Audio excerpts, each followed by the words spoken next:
BRS పార్టీకి తాను రాజీనామా చేయడానికి కవిత అరెస్టు కావడమే కారణమని కాంగ్రెస్ ఎమ్మెల్యే కడియం శ్రీహరి అన్నారు. లిక్కర్ స్కామ్ కేసులో మాజీ సీఎం కూతురు జైలుకెళ్లడం సరైన పద్ధతి కాదనిపించిందని చెప్పారు. అందుకే తాను ఆ పార్టీని వీడినట్లు పేర్కొన్నారు. గత 10 ఏళ్లలో కల్వకుంట్ల కుటుంబం వేల కోట్లు కొల్లగొట్టిందని ఆరోపించారు. వాటాలు పంచుకునే క్రమంలో కుటుంబాల తగాదాలు తలెత్తాయన్నారు. జరుగుతున్న గొడవ ఏదైతే ఉందో అది ఆస్తి పంపకాలకు సంబంధించినది మాత్రమే. గత 10 సంవత్సరాలు అధికారంలో ఉన్న కల్వకుంట్ల కుటుంబం తెలంగాణ వనరులన్నింటినీ కూడా విపరీతంగా దోచుకున్నారు. ధరణిని అడ్డం పెట్టుకొని 1000 ఎకరాల భూమిని కబ్జా చేశారు. కాళేశ్వరాన్ని అడ్డం పెట్టుకొని 1000 కోట్ల రూపాయలు సంపాదించుకున్నారు. ఇప్పుడు ఆ 1000 కోట్ల రూపాయలను పంచుకునే క్రమంలో 1000 ఎకరాల భూములను పంచుకునే క్రమంలో వాళ్ళ కుటుంబంలో గొడవ జరుగుతున్నది.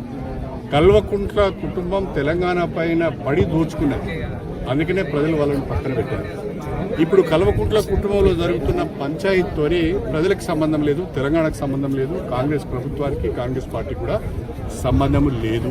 అది వాళ్ళ కుటుంబ పంచాయతీ, ఆస్తుల గొడవ మాత్రమే. దీన్ని ప్రజలు గమనించాలని చెప్పి నేను కోరుతున్నా. ఆనాడు కవిత లిక్కర్ కేసులో ఇన్వాల్వ్ అయింది.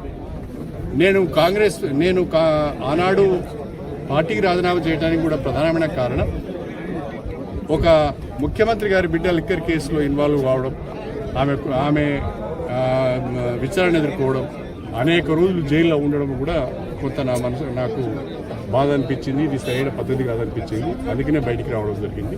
ఏది ఏమైనా ఇవాళ జరుగుతున్న గొడవ అంతా ప్రజలు పట్టించుకోవాల్సిన అవసరం లేదు, పత్రికలు కూడా అంతగా పట్టించుకోవాల్సిన అవసరం లేదు.